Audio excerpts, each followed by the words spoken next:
everybody. Welcome back to the Debrief podcast. I am joined here by the 97th Air Mobility Wing Command Team, Colonel Baker and Chief Flores. And we have a special guest here on episode 3, Staff Sgt Gainey. We really appreciate you being here. Gentlemen, how are you? Doing awesome. We have the opportunity to do podcast number 3 with a great host. And we got Sgt Gainey here, which we're really excited to set off and embark on episode number 3. It's going to be awesome, I think. Yes, sir. Life's good. We've had one of the busiest months up until now, whether it's flying or medical ops or just hosting some amazing, amazing people that have left quite the legacy. Yeah. It's been one heck of a month for sure. It really has been one heck of a quarter, and having the vice chief here was absolutely incredible. General Alvin was just very prescient with his perspective, and for our airmen to get his thoughts and hear directly from him was fantastic. The exchange was highly valuable, and then we had 11 homecomers that came, graduated wing commanders and command chiefs, and just was really special week. And then you cap that off with all the incredible work the team's been doing to just job it. I appreciate you guys already bringing up the legacy of the spear that happened, because it was really, I think it was really important for our base, and I wanted to get your guys' perspectives on a lot of these gentlemen were in your places, years ago, and how did it feel like seeing these people?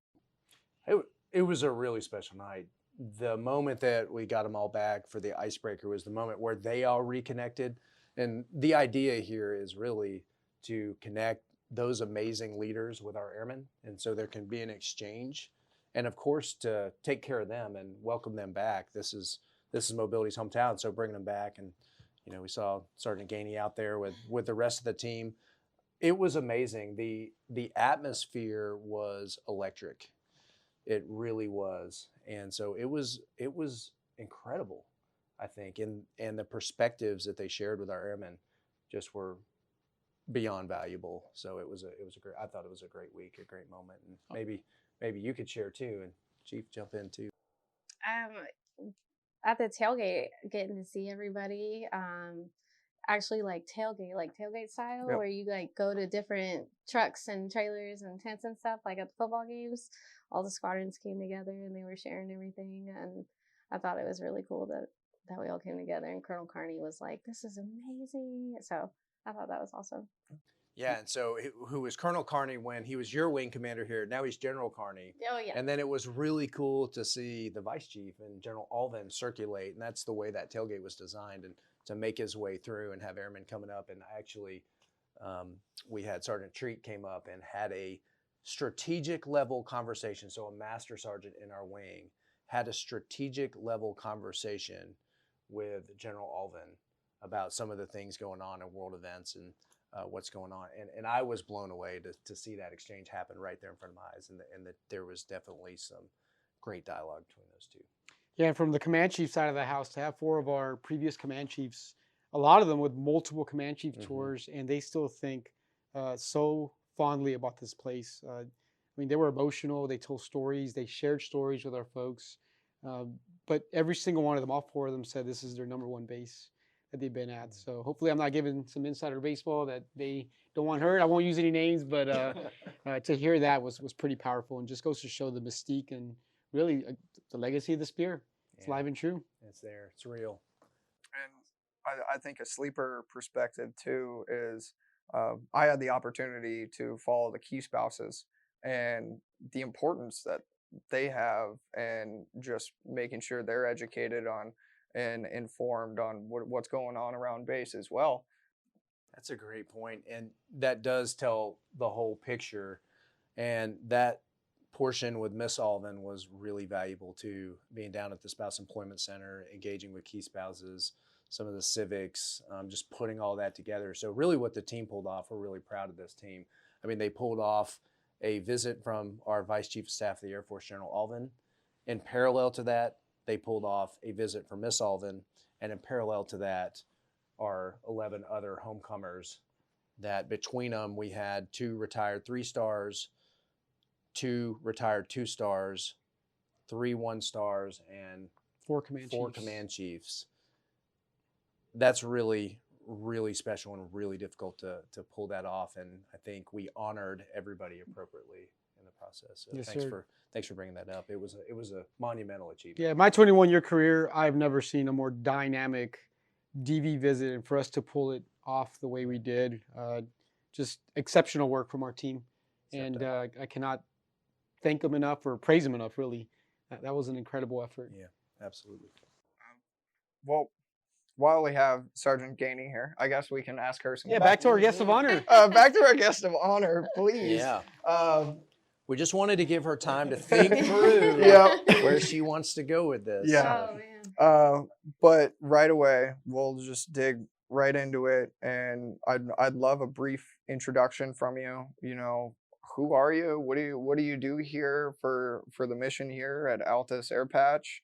Yeah, we'll start there. Well, I'm Sergeant Gainey. I work at the 54th Air Fueling Squadron. I am a Go Jesters. Yeah, go Jesters. I am a Squadron Aviation Resource Manager, so I make sure everybody is legal to fly on those jets when they step, and I track all the hours and all that fun stuff. One question we asked, well, everybody so far, a couple, you know, when did you join the military? If you are prior other service, like Chief here, but the Air Force. When did you join the Air Force, and why? You know, what's your origin story right there? So I've been a military brat my entire life. My dad did 30 years as a C-130 loadmaster. He just retired, I want to say like 6 years ago. And seeing him do the Air Force life just was like, all right, this is it for me. I'm not going to college, like Air Force it is. So at 16, I went down to MEPS and I swore in and everything like that. And then At 16? Yeah, they let me go in at 16, and then I didn't ship out until like 18. But I started the MEPS process and the delayed entry and all that stuff at 16, and then I graduated high school and I left in November of 2009. And then I got stationed back at Travis with my dad. So I was never Airman Gainey. I was always, you're Chief's daughter. So it was nice, but That's some pressure. That's though. like a... There's a lot. There's a lot. That's a blessing, I imagine mostly a curse, depending on how you look at it. Right. From a military perspective. It was a blessing looking back. It was a blessing looking back, but I had a lot of lessons learned at Travis. One time I worked in the harm at Travis, and then I had to do records reviews per colonel. So like we would come to your office to do your records reviews, and I parked in the visiting commander spot because I was there visiting the commander. So I thought like that was the spot for me. So I go in the office and his secretary gives me a look and she's like, "What are you here for?" And I was like, "I'm here to do his records review." And she's like, "Oh, okay."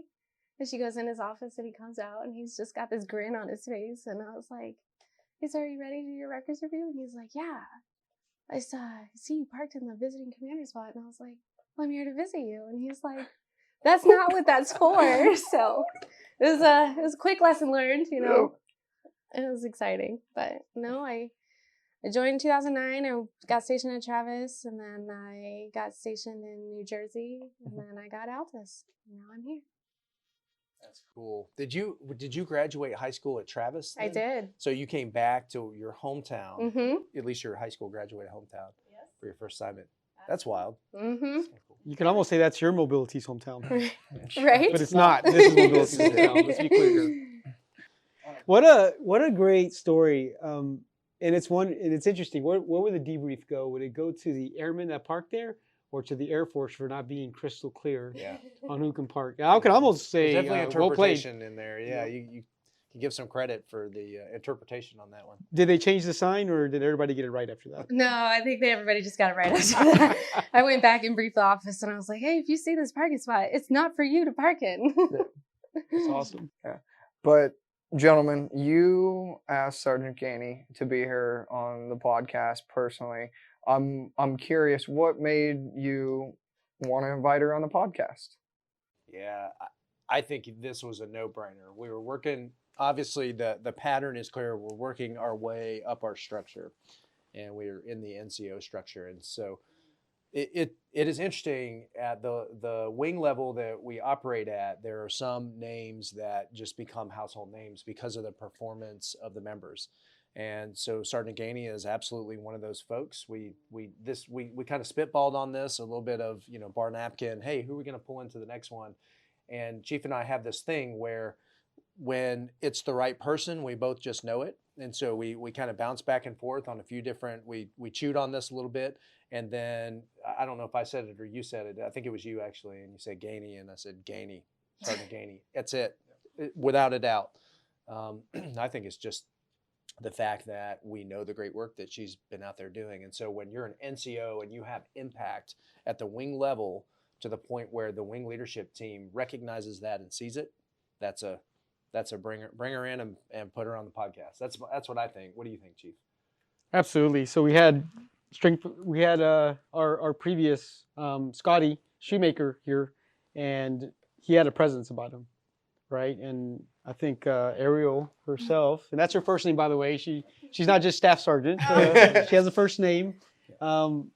She had a presence about her. I actually met you. The first time I recognized meeting you was at Air Power Leadership Academy, which we kicked off our inaugural class back in late summer, and Sgt Gainey was in that class, and right away stood out.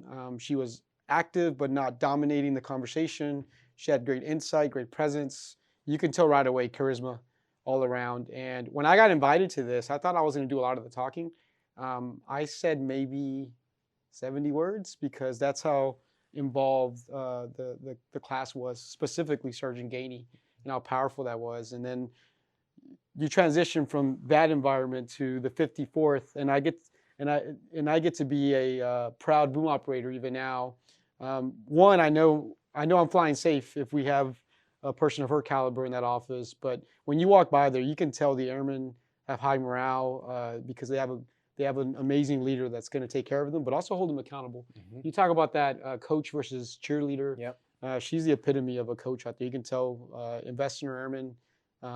They believe in her, but she also holds them accountable. Yep. And I would venture to say she probably pushed them to that line, never exceeding that, which I thought was awesome. And recently, one of her airmen got to pay me a visit, and you can tell he was calm because he had Sgt Gainey there with him to make sure that she was going to hold the line and make sure that if there was feedback to give, even to the command chief, it was going to be said. So his household name, and perhaps my perch point has been a little bit different just because of the interaction I get as a boom operator. But sir, you get to fly with us. No, I do. Too over there, and I've seen the good work over there too. Absolutely. See you out, getting things moving and keeping the mission going over there. And by the way, the work she does is what ensures safety of flight.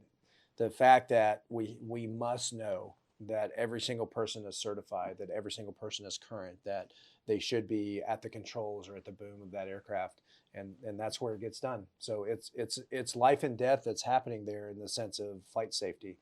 So I mean, my hat's off to the team that, that's the level of professionalization of a force. This is what makes us the big leagues.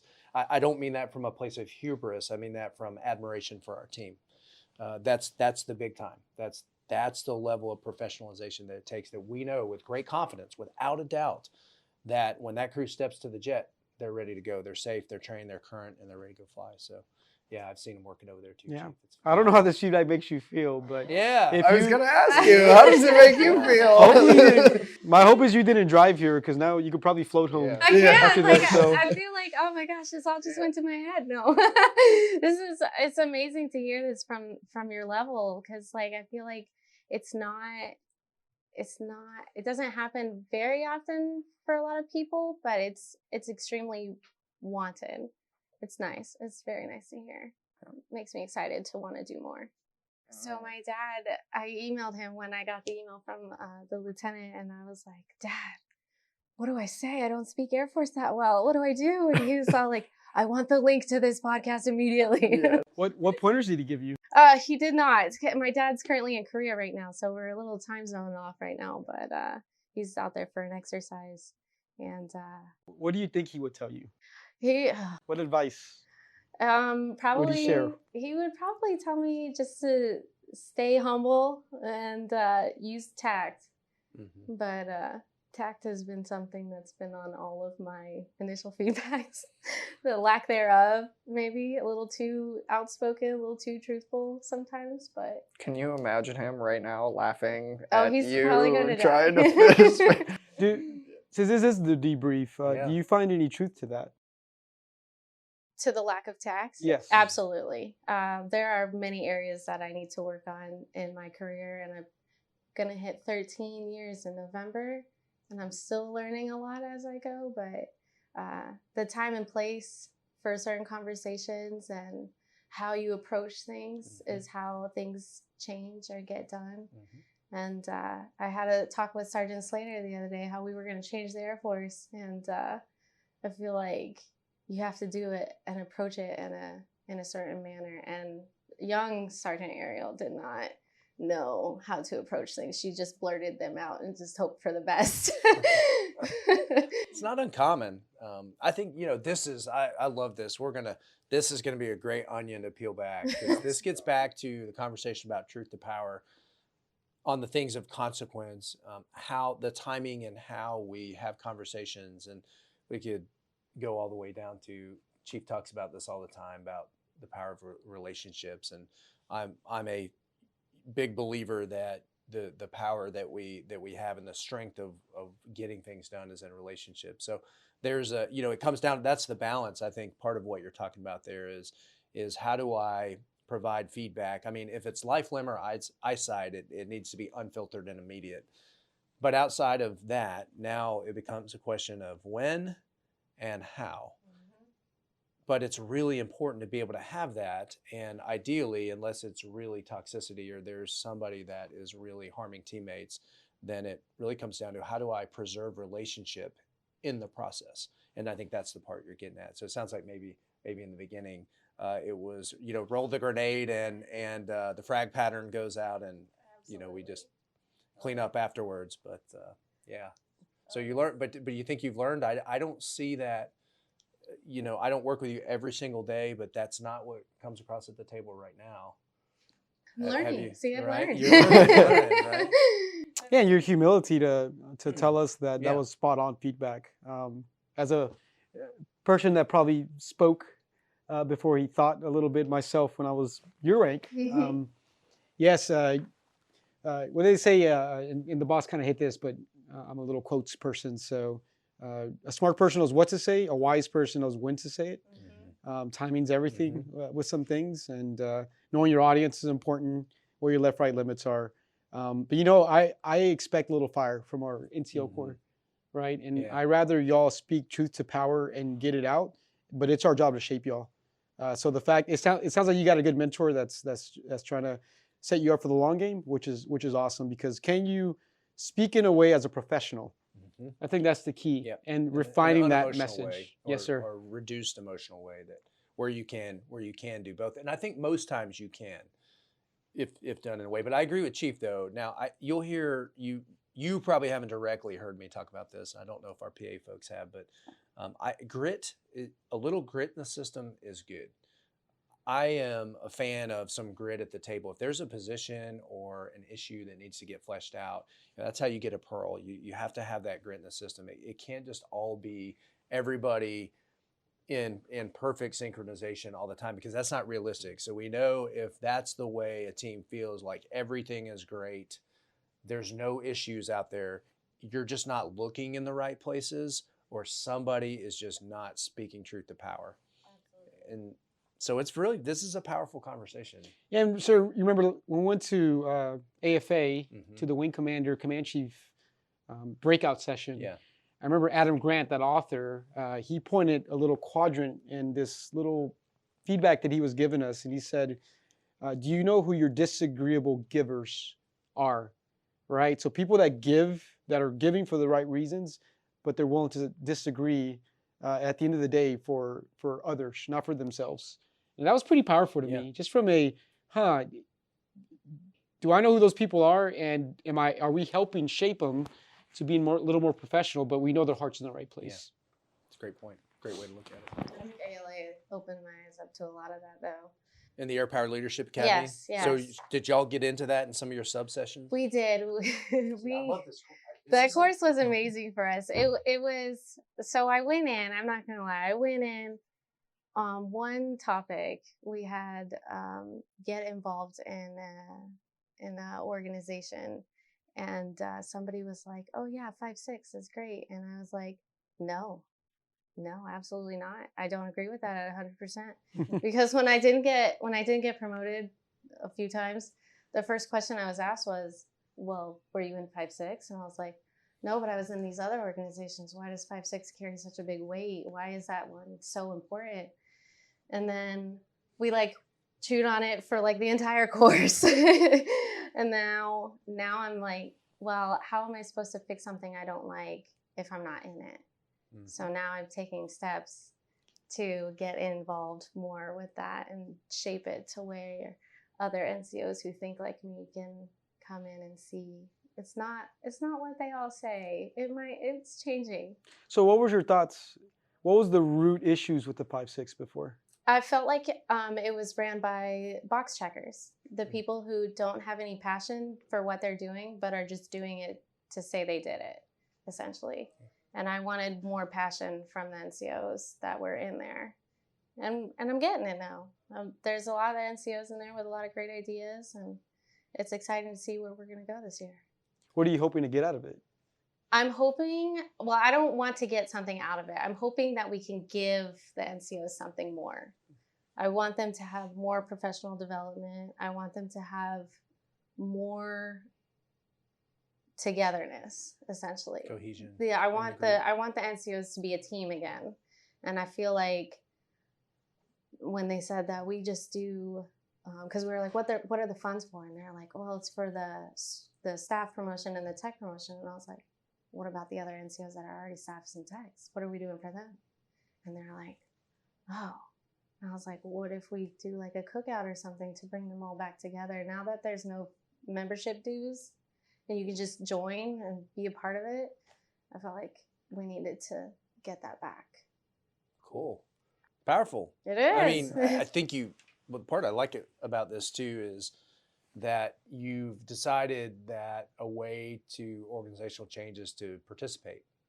I had an airman one time when I was a young major, and I was talking to him, and we're talking about testing for staff, and he's like, well, I'm not studying because I don't want to make staff. And I said, really? I said, that's not very inspiring. Like, why don't you want to make staff? I just don't want to make staff. I kind of scratched my head and provided some mentoring, and had disconnected from that conversation. And then I kid you not, it was probably about 3 weeks later, I end up with another engagement, and I overheard the airman talking about something in the regulations that he did not like, and saying, well, that's just wrong. I don't like that. I said, well, you've chosen to not influence it because you told me 3 weeks ago you don't want to get promoted. So part of the discussion is, you promote and participate in the process so that you can change it, because it was an internal process. And it's like, if you want to have influence in your flight, then you probably want to study and get promoted so that you can be in charge and you can be the supervisor and you can change that process. Absolutely. So I think you discovered that in the power of that, which is pretty cool. Yeah, that quote came into mind. If you can't beat them, join them. Oh, It should actually be, if you want to beat them, join them. yes, exactly. Yeah.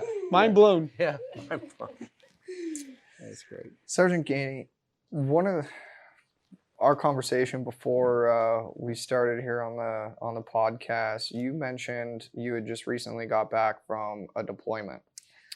Do you mind me asking you how that went? Did you have a decent time over there? What did you do over there? I was deployed for 7 months to Iraq.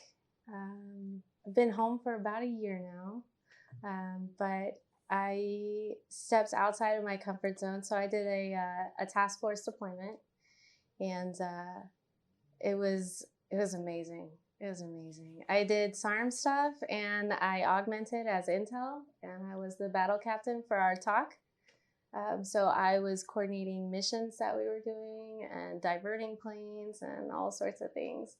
It was civilian clothes, so I couldn't wear a uniform. I was on my own compound. I couldn't associate with other people, and I was running 2 locations. I had Al Assad and Erbil. So it was amazing. I would go back tomorrow if they asked, but I need to stay here and do some more good work. It's incredible.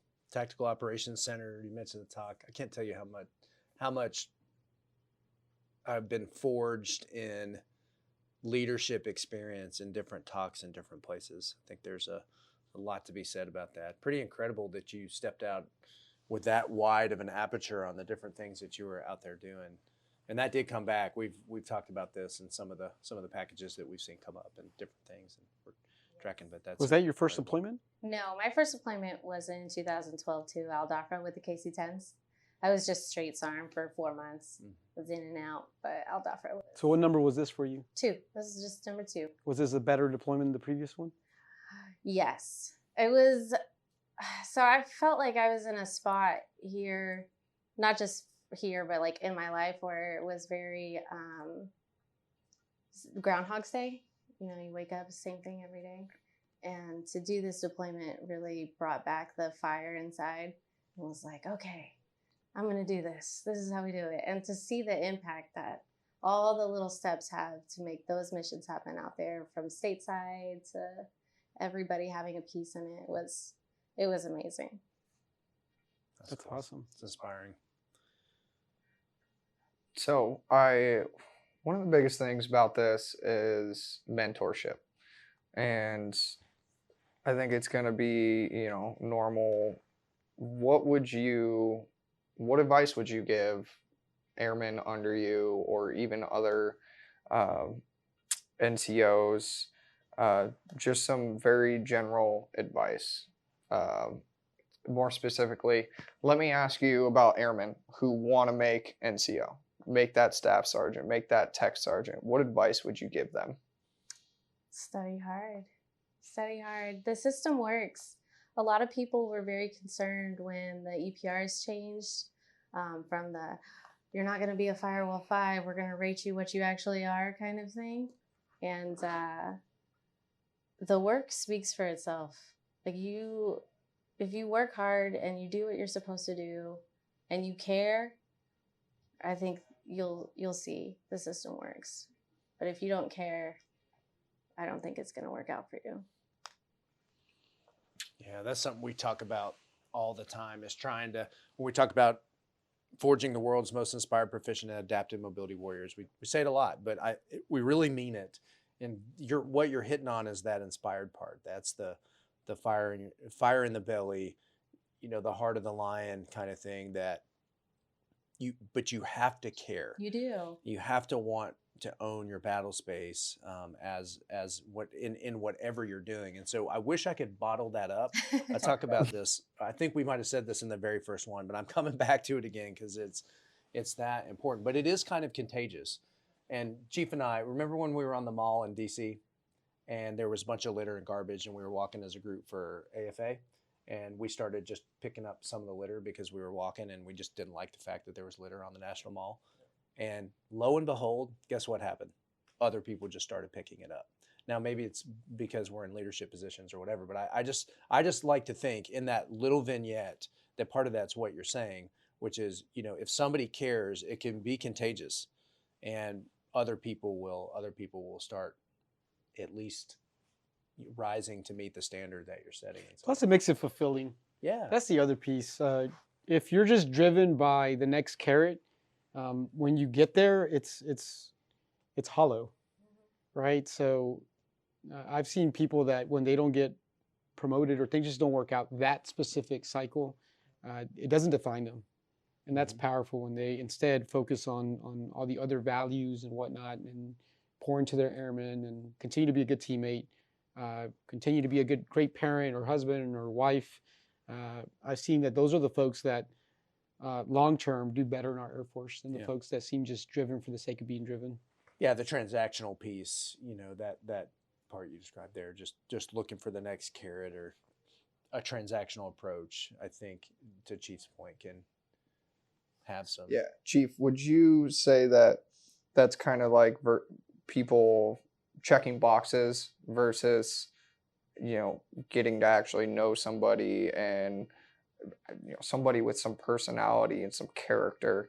There is a difference between the two. And is that what you were kind of getting at, Absolutely. Absolutely. Box checking to me, there's a couple things with that. Have we really explained the why behind things? Like, why does this matter for you to go? Is it to check a box or for you to continue to grow in another area? The 5-6, I look at that. For me, the benefit I would want to see that you get, that's a giving piece, is go network. Absolutely. You can network with your fellow NCOs, and guess what? Now that means that you can take care of issues at your level because you have some up and out, what do you call it? Zen to you now.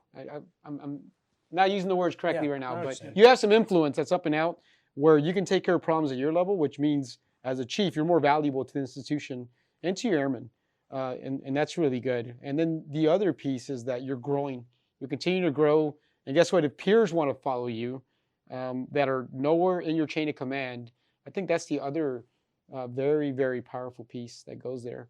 But some of the box checking to me is, are we, again, instilling the right core values? And if I have an airman that's going just to box check, I'm going to wonder, what are you doing back at in your backyard, back in your unit? My big thing is take care of your backyard before you try to take care of somebody else's, meaning develop your airmen, take care of your unit, the cleanliness, the appearance, all those things. Are you doing that before you're trying to go clean up other squadrons and groups and wings? And if that's not happening, then I don't want you to go. I'd rather you focus that time and attention within your own backyard. So what just happened there is Chief Flores' famous, what do you call it, just going into a diatribe. So I think you're hitting on depth. There No, needs to you're be absolutely depth behind what you're doing. And institutionally, when we say these are the things we want airmen to do because it develops X, Y, or Z, their character, their leadership ability, their skill sets on the job, those things make sense. And like Chief said, it's when people aren't doing it for the right reasons, or they're trying to do a touch and go when they really need to be taking care of their business. There needs to be depth there and purpose behind it. And that's when we move away from that, or when we lose focus on that part, that's when we get into the regime of box checking, which isn't helpful. Chief, one of your best questions that I really enjoy is, and I'm going to ask Sgt Gainey for you if it's okay. please. Is there's a day. Oh my gosh, I don't think I can say it word for word though. There's the day you signed the dotted line and you enlisted, but there's the day that, oh gosh, what is it? There's the day that you really served. The day you joined versus the day you Yeah, the day when you enlisted versus the day you joined are sometimes different. And to me, one is when you enlist for whatever reasons, and the day you join, you're committed to the institution. So a quick debrief for you, Jance, is write it down next time. Yeah, right. I'm right. That'll help. But my question to you is, and I know Jance very well, and I know my audience, so I can be a little more honest and be a little playful too. That's actually really good. I appreciate. I was like, I'm actually humbled that you remember that. I'm like, oh, it's got to be there. But for you, Ariel, are those two dates one and the same, or are they different? And can you tell us perhaps that watershed moment that got you there? I think they're both the same. Wow. I think they're both the same. Only because this is my entire life. I've never thought about getting out or having a job on the outside. This is it. I might need to take a step and start being more prepared, just in case something ever happened or something like that. But no, my heart and soul was in the Air Force the day I raised my hand. So do any moments stand out that just reinforces your commitment to service, that you thought this is why serving is so amazing? Man, I don't know. I guess I want to say the day I got my JCOM, my Joint Service Combination Medal. I haven't, at the det we were at, there weren't a lot of 1 Charlies getting those. So getting one of those was very special to me.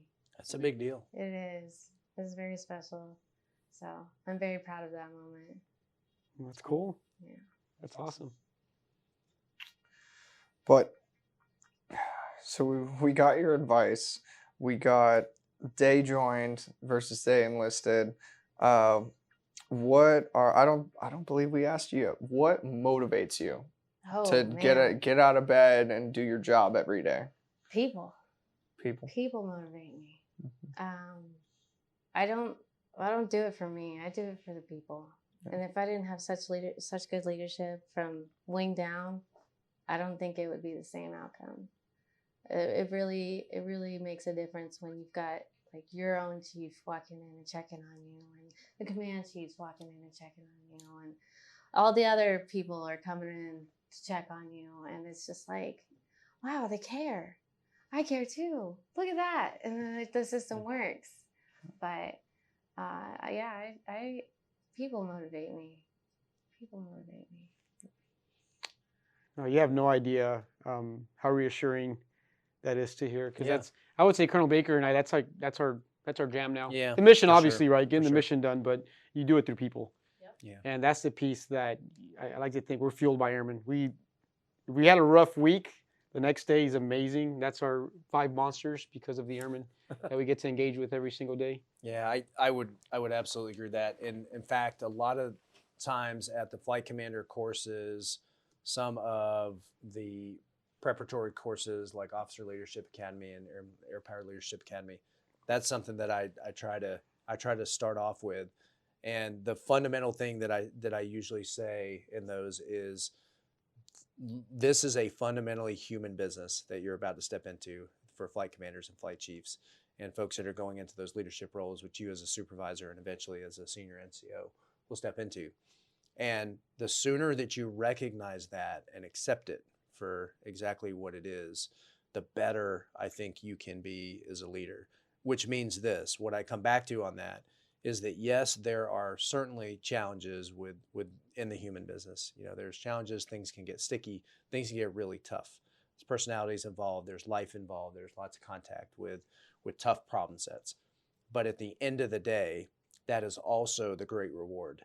There is nothing like seeing an airman grow and being a part of that growth and being part of a successful team that wins on the battlefield or wins on the flight line or name your place forward in the talk, like you said. Pretty incredible stuff. So I feel that from you. I mean, that is the way you put it is perfect. And I'm hopefully giving a little elaboration there to make the point that that's another thing I wish we could bottle up, and that folks, and there's a lot of people that are out there that feel that same way, and it makes a difference, and clearly it's making a difference with how you operate. Cool stuff. And gentlemen, we're kind of winding down here a little bit. I mean, if there's anything else you'd like to ask Sergeant Gainey, or just pick at her a little bit, I mean, the floor is yours, if you'd like. I don't know about picking. Yeah. Please don't pick on me. Or questions for us. We can go either way too. You can It's always, really, you can ask guest. them a question too. So, you know. I have one for you. Like, what would you say? What is one of your best pieces of leadership advice? Oh man, to be a servant leader, I would say, is my best leadership advice. Once you stop trying. So back in the younger days, I was like a rank chaser. I wanted to make the next rank. I wanted to do anything I could to get that next rank. And once, I just had the epiphany, and I was like, you know what? It's not about me anymore. It's about the people. And then once that changed, things started progressing and started going in a different way for me. So I would say the servant leadership style is my best advice. Don't forget your people. That's great. What about for us? You got questions for us? I do. I have one. I just want to know like getting to pick your number 2 and you guys working together, how is that like, it makes you guys very strong, but how do you guys balance each other out? How is your harmony? So we did, I think it's very interesting. We did not know this. I did not know this in the hiring process for the command chief. I like to think that, you know, obviously I had a good process. I had 5 folks on the slate. They were all amazing. But you know, this chief here, the fundamental question I was trying to answer is, who is the right command chief for the men and women of Altus Air Force Base? Trying to answer that fundamental question. It turns out after we'd had a little chance to work together, so we knew that there was, we hadn't consciously characterized it this way, but there was balance between us. What we found is we took a personality profile before the offsite back in September, and we are almost a mirror image of each other on personality traits. Oh, that's awesome. Now we're both pretty, you know, relatively within a standard deviation or so of a baseline. So we're not like firewalled in one or the other, but where he has peaks on strengths, you know, I will have an opposite, or where he peaks in one trait, I kind of have the opposite wave in the other. So I think that kind of shows that and demonstrates it. But I think in terms of the relationship, I think that's a good fit. There's definitely balance there. I think what we hope that the team sees, and this is another thing at flight commander courses and different courses that I try to always point out, is the real strength of this is the relationship. And so if you and the team pick up on the fact that, you know, there is deep trust here, and that we are both committed to serving, to your point, the men and women here, and that, you know, we are focused together with the same vision, then I think that can be really powerful. And I think that is really the strength of, when we talk a lot about the power of our NCO Corps and our senior NCO Corps and the officer corps, and we talk about the dynamics of those, and I think it's really important and special.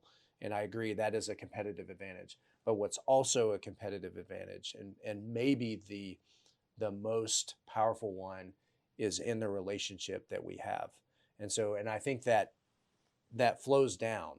So if there is a tight, productive, deep trust relationship between the commander and command chief, then that goes down to the group level, that goes down to the squadron level, and it goes down to the flight level. And so there's an example there that, you know, hopefully we're setting. That's how I see it. How do you see it? Great. Yeah. We make music. There's never a bad day, I think. Maybe some tough days, but Yeah, for sure. not necessarily between us. I mean, I'm at the point now where I just don't want to let you down. And that's a good place to be, because I am absolutely trusted. But, you know, Colonel Baker's my 11th commander. Like, I've worked for 10 other commanders directly as their SEO, whether at the squadron or group level, and now at the wing. But I've never had a relationship like this with a commander. It's still professional, I think. And that's the other part. We know each other well enough where he's Colonel Baker, I'm Chief Flores.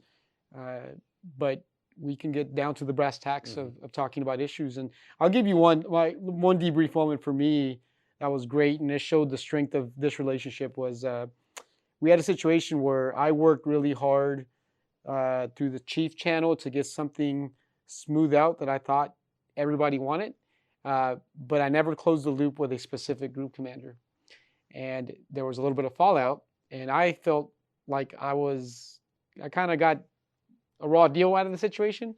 And Colonel Baker, you know, he kind of made sure everything was good, but he let me stew in it for a day, and then he said, put yourself in the other commander's shoes. Ask yourself where maybe things could have gone sideways, and he kind of walked me down the path of where I should be owning a piece of that. And I'm being vague for a reason, but that was a great moment for me to learn one of my blind spots, which was I probably moved out a little bit too quickly and didn't communicate full intent with the people around me.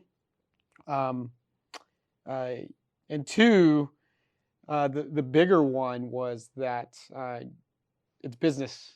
No need to get fired up about it. And I got pretty fired up about it. And that's part of my passion and service, is that sometimes if I put my heart and soul into everything, you respond emotionally, which is another important thing. Go into things with heart and soul, but if it's going to be a negative response, lead with the head on that one, not with your heart.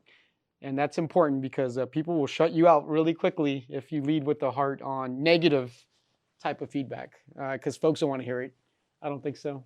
Yeah, it's really got to be thoughtful, and there's time and place on it, but it needs to be thoughtful with. Agree. But I will tell you too, since he used some examples, but we talked about truth to power. We had a great conversation. I don't actually remember what the specific issue was, and this is what he's talking about in the relationship, and how there has to be that part where this is just a ground truth, and it was an issue. I don't think it was highly consequential, but it was an important issue.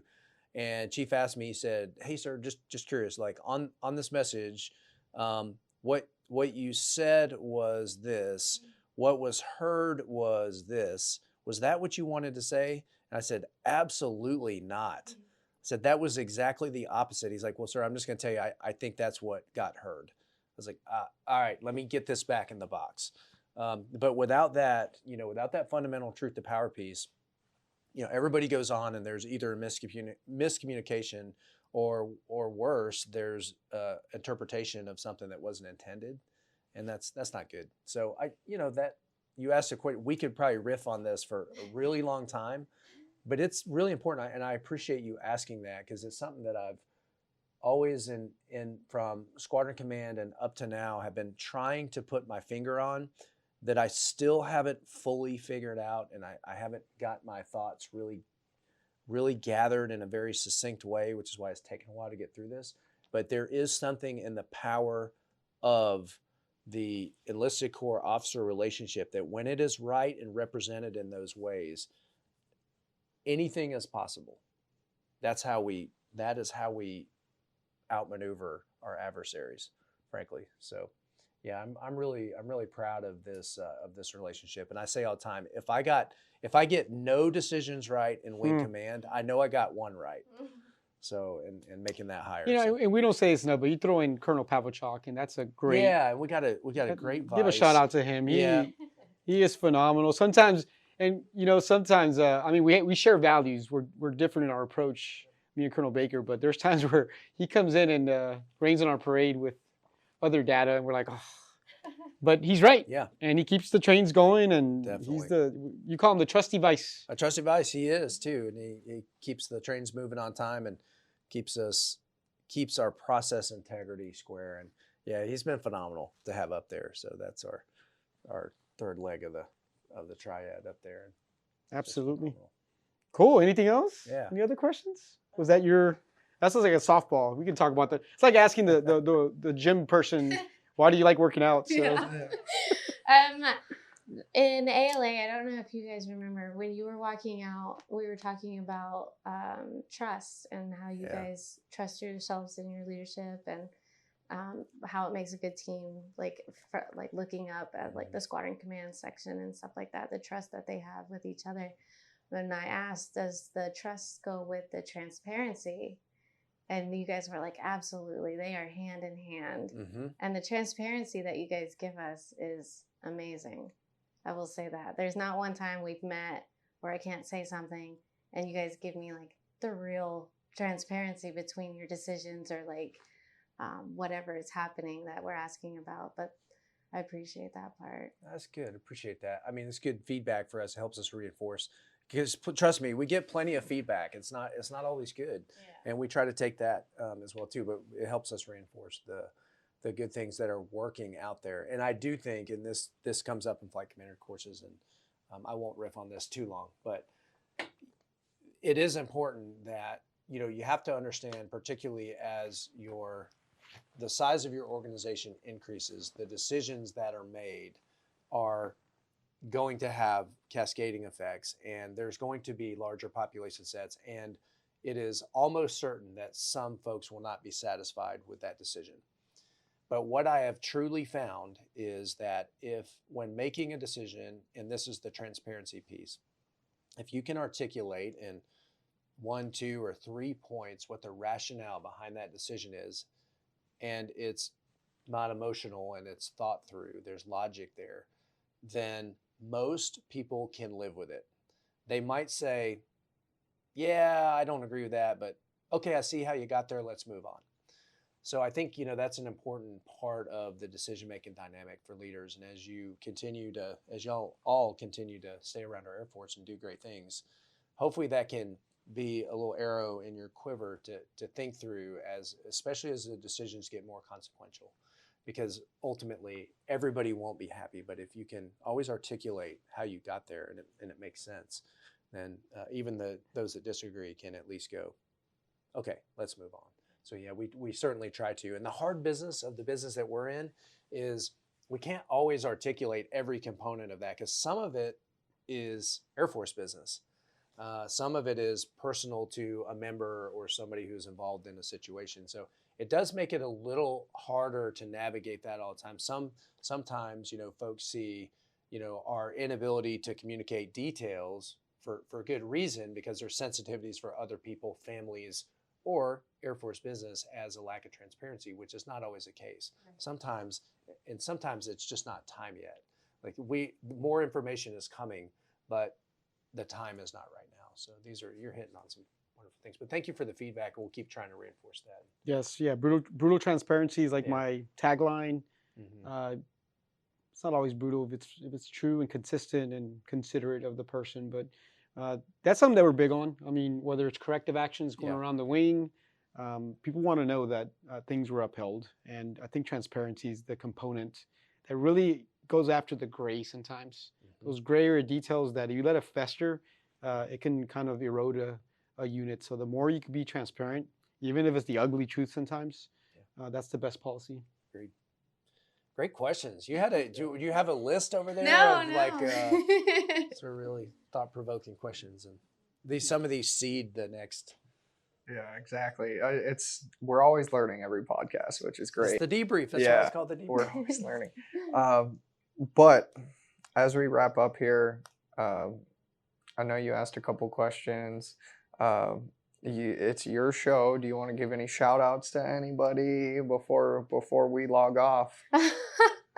I blame Sergeant Williams, Carrie Williams, for the 5'6", because I told her if she ran for a seat, I would go and support her. Oh my gosh. But shout out Sergeant Williams. Yep. She's a fellow. Call out? Did you say call out? I'm sorry. Yeah, Sergeant Williams is another one of the 5 a.m. Oh, she is. Gym peeps. She's in there every morning getting after it. She is. Yeah. Yeah. But hey, we can't thank you enough for your time and for coming out. It's always a pleasure. Every guest we have, it's always a different conversation too. Yeah. As Colonel Baker says, there's always a different onion to peel. I feel like there's always different topics. You know what's the same, and I feel like I have to tell our listeners, is that your coffee cup is consistently here again. It's going to be consistently here. I told every single time. Mug. Yep. Yeah. But hey, thanks again. Well, thank you for having me. Colonel, Chief, really appreciate your guys' time. It's always a pleasure sitting down with you guys and likewise getting to do this debrief. It's a privilege. Yeah.